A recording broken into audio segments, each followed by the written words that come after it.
Makadii vana vaMwari, mufaro wangu kuchingamidzai muzuva ranhasi paAmazing Word. Pano tinokurukura zveukuru hwaMwari, tinodzidza shoko raMwari sezvariri, tinodzidzisana kuti tose titendeuke, kuti Mwari paanouya kubudikidza naJesu Kristu achitora vatsvene vakaita kuda kwake, tigoponeswa neuwandu hwedu, tose tichienda kumusha kumusoro kudenga. Nhasi tinoda kuti timbozama kupindura mubvunzo unobvunzwa nevatendi vakawanda, nokuti zvinoita here kuti mutendi ararame asingatyori murayiro, kana kuti neimwe nzira zvinoita here kuti mutendi ararame asingaiti zvivi. Alright, mukati meshoko raMwari tine mapromises atakapiwa neBible ari very bold, atinogona kuti tibatsirane nawo pakupindura mubvunzo uyu. Promise number 1 inotaura kuti tinoponeswa tikatenda kuna Mwari. That bold statement unowanika kuna Hebrews chapter 7 verse ya 25. Haitaure kuti tingangoponeswa, asi inoti tinoponeswa. Romans chapter 8 verse ya 37 inobva yati tiri vakundi. Haitaure kuti tingangokunda, inotaura kuti tiri vakundi. Tichikunda chii? Tichikunda chivi. Vakorinde vechi2 chapter 2 verse ya 14 inotaura kuti Mwari pachake mbune unotikundisa. Kukunda chii? Kukunda chivi. Ephesians 3 chapter 20 inotaura kuti Mwari zvatinomukumbira zvose anotipa akatendeka. Tikakumbira kuna Mwari kuti tikunde chivi, kana kuti tikakumbira kuna Mwari kuti tisatyora mimwe yemirayiro, Mwari unotikundisa. Ndo mapromises atakapiwa mushoko raMwari.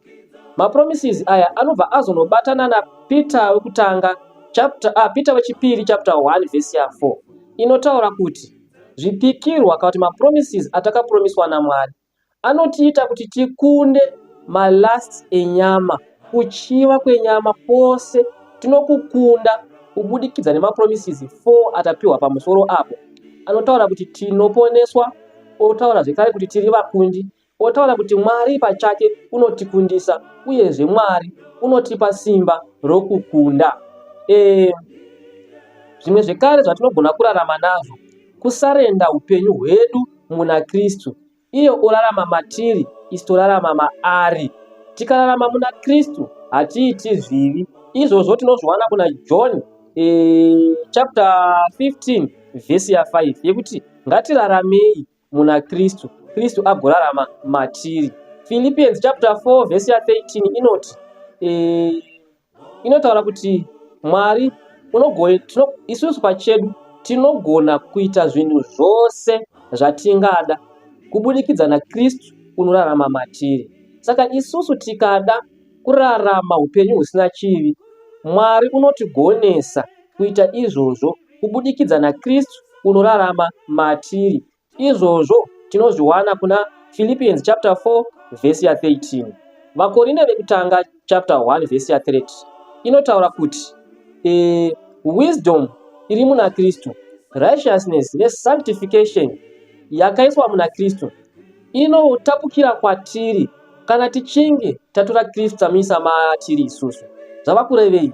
Kristu paakararama haana kurarama achiita chivi, haana kurarama muzvivi.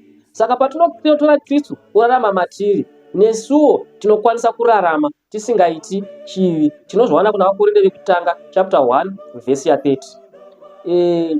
Vakorinde vekutanga zvekare chapter 15 verse ya 54 inotaura kuti titende Mwari nekuti wakatipa Kristu, nekuti Kristu akatipa kuti tikunde, tigone kukunda miedzo kana kukunda chivi.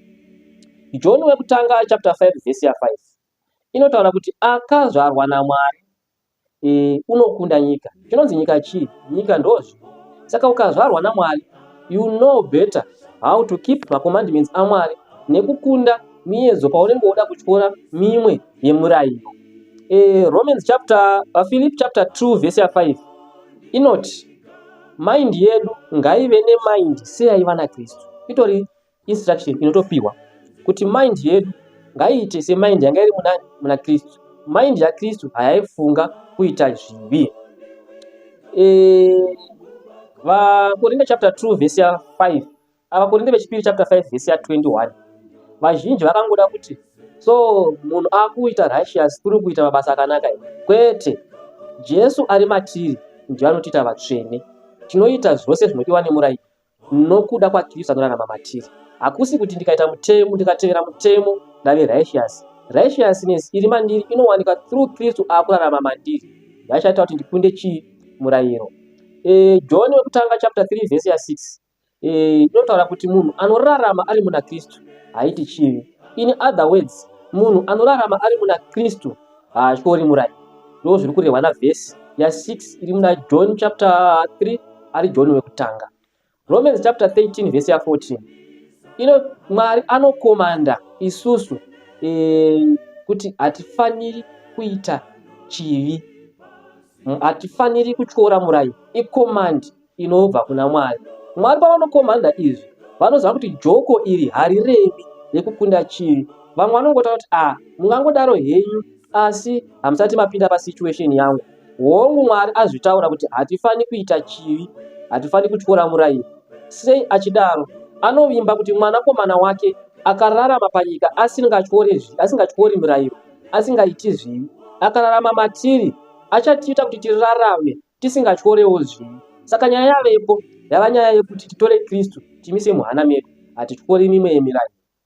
Revelation chapter 14 verse ya 12 inotiudza kuti ndipo pane kutsungirira kwavatsvene vanochengeta mirayiro waMwari nekupupura kwaJesu. Saka kuti munhu anzi aponeseka kuchengeta murayiro itori requirement, asi zvose zvatingazviiti nesimba redu, Kristu ndiye ngaapinde matiri togovawo nefaith kuti tave kurarama muna Kristu achatiponesa, nekuti tikashaya faith hatingakwanisi kumufadza. Saka zvinogoneka vana vaMwari kuti tirarame tisingatyori murayiro. Mwari anotibatsira kubudikidza nemwanakomana wake Jesu Kristu. Tikamutora tikamisa muhana medu, kurarama tisingaiti zvivi kunogoneka. Ndinovimba tadzidza vana vaMwari. Kana paine zvamusina kunzwisisa kana zvamuda kuwedzera, kana vane macomments avo munokanda mucomment section, todzidza takawanda. Mwari vakuitire zvakanaka.